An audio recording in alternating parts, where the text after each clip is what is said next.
बरोबर. काय केलंय शेतावरची केंद्र सरकारने लावायला लावली. बोलू दे बोलू द्या, आमची मागणी नाही ती.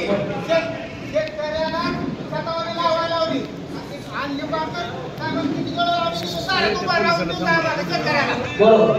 ठीक आहे बघा. ऐका फक्त कांद्याचं आमचं काय मात्र केलंय आज शेतीला काय भाव दिले ते. कुठल्या पक्षातून आलाय? मी पक्ष नाही सर्वसामान्य शेतकरी आहे. नाही नाही, थांबा थांबा. अरे पुढे हात करू नका. नाही शेतकरी पुढे हात करू नका. सत्ता माझं